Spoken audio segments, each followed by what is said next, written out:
At this point, most people recognize that dating apps are flawed, but the biggest issue with these platforms may not be what you think. In this video, I talk about what this issue is and how you can beat the system, especially if you're a woman. I'll also share with you exactly how I found my husband on a dating app in just 3 months.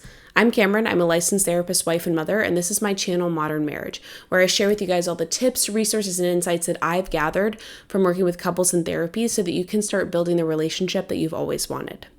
So for a bit of background, yes, I met my husband on a dating app, and even outside of finding him, I had a lot of positive experiences with dating apps when I was using them. But I will also admit that I have met plenty of men and women who really struggle to find anything good to say about the apps. So I know there are a wide range of experiences with these tools, but as I see it, as a couples therapist and someone who used the apps myself, there is one huge issue with dating apps that we tend not to notice that prevents people from finding more success online than they otherwise would. And that is the problem of multiple mountains, as I call it.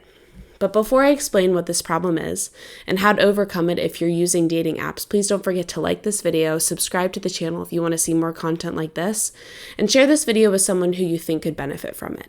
Okay, back to the video.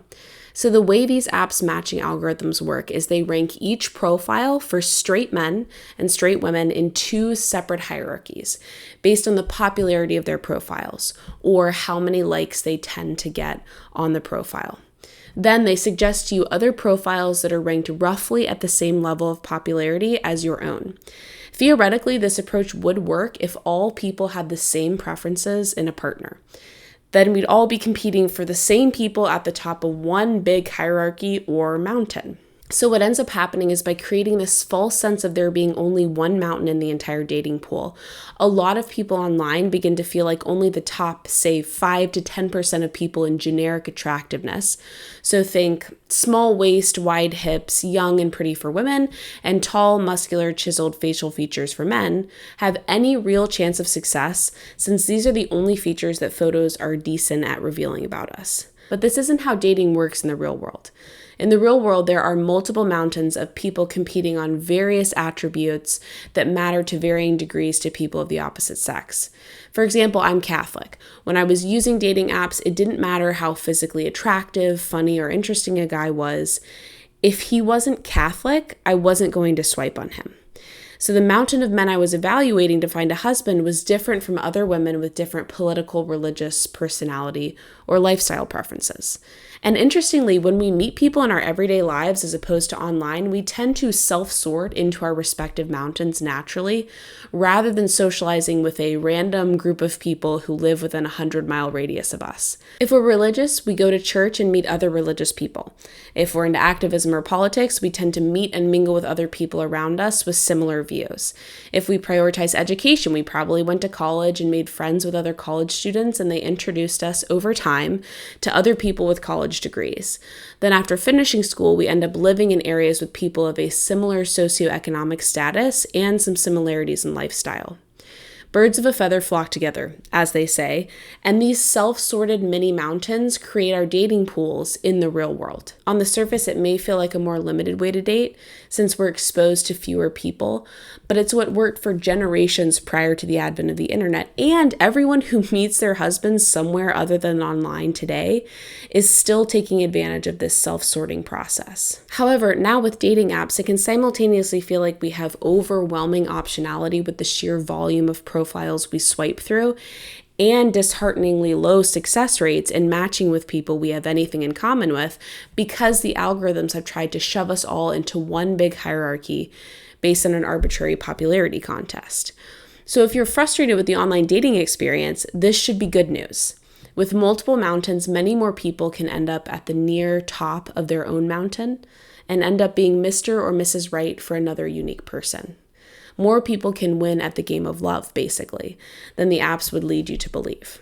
After all, you don't have to compete against everyone. Each of us is only really competing to become the best version of ourselves, hoping that that version overlaps enough with the type of person your future husband is looking for.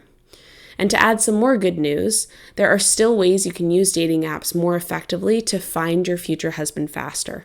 In fact, I want to share with you 4 of the ways that I use dating apps that helped me find the love of my life in just a few months. The first one is I filtered based solely on the values and character traits that were most important to me. So instead of filtering based on height, income, or even proximity, my search radius was literally always maxed out. I filtered only on the qualities I knew were most important to me.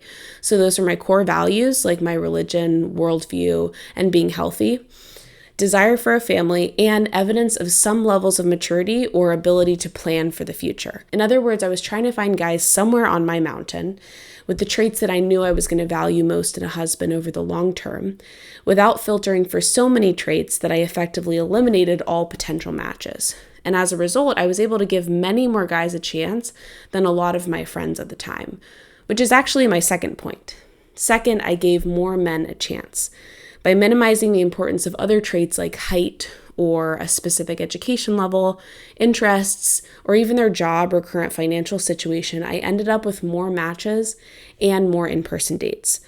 For those few months, I was probably going on an average of 2 dates every single week. And I will say I was looking to find my husband as efficiently as possible, so I really did treat dating somewhat like a part-time job.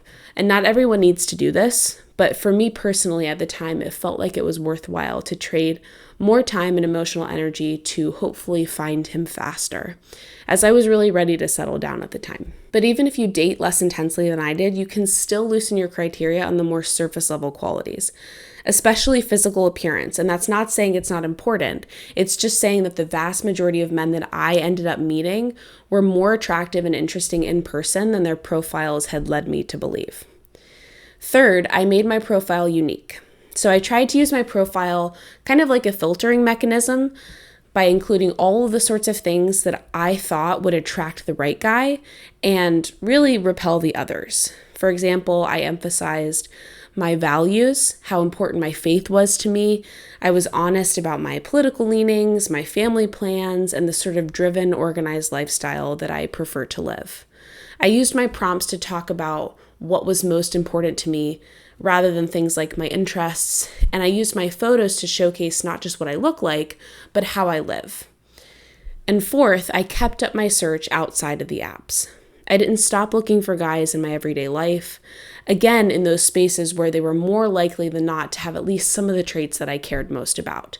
So for me, that was at church, in different on-campus groups, and through my friends. Since even though the apps can be a great, efficient, and relatively low-effort tool for dating, and they certainly were for me, if I had relied on them solely in my search for a husband, I think it would have eventually been a lot harder for me to remember that dating in the real world is a lot different and often more hopeful than online dating tends to be. Okay, guys, what did you think? Does this align with your experiences of dating in the modern world? Let me know your thoughts in the comments below. Until next time, I'm Cameron, and this is Modern Marriage.